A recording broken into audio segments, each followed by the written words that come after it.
Okay, so in this video, we're going through the math behind how you dilute a solution. So this is when you have a solution that is really high concentration, but you don't need to have it be so concentrated, like you need something with a lower concentration.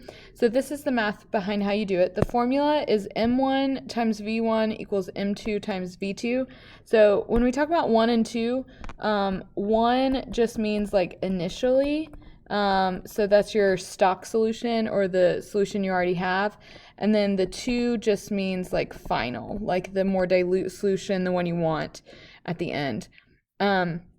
So in our scenario, it says you order a stock solution of sulfuric acid, which is H2SO4, from Flynn Scientific for your experiment, which comes with a standard concentration of 18 molar sulfuric acid. So this is our stock solution. So that means that is M1. Sorry if you heard the bell in the background. It says, however, you only need to use 250 milliliters with a concentration of 6.50 molar. So 250 milliliters is what we want at the end. Like this is our V2. This is how much we need for our experiment. And we only need it to have a concentration of 6 molar. So this is our M2.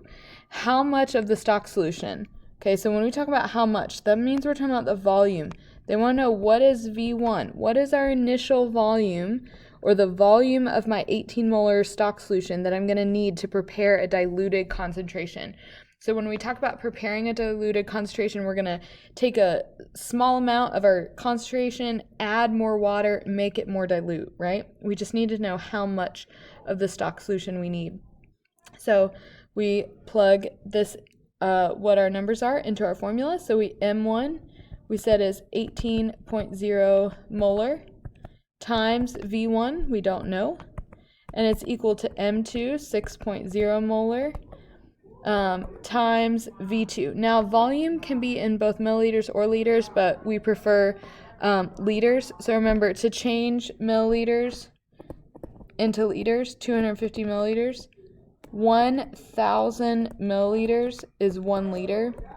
So ultimately, you're dividing by 1,000, so you get 0.250 liters. So times 0.250 liters, okay? Now, we can simplify this at first. We can simplify the right side of the equation. So we'll leave the left side alone for now. And then we'll simplify the right side by multiplying. So 6.0 times 0.250 is 1.5. Now notice I still have my units, okay? Molarity times liters. And then in order to get V1 by itself, which is our goal, we need to move 18 molar to the other side by doing the opposite of the math. So the opposite of multiplication is division. So we move 18.0 molar over, and that tells us that V1 is equal to 1.5 divided by 18.0, gives us 0.083. We have two significant figures in 6.0, so we'll just have two significant figures. Molarity cancels out, so liters is our final answer. This would be the same as saying 83 milliliters, okay? So either of these would be considered acceptable answers for that. Just make sure that your units are consistent with what you did in your problem. So this video is mostly about the math behind dilution. We'll discuss what dilution actually is, how to prepare a solution like that in a separate video.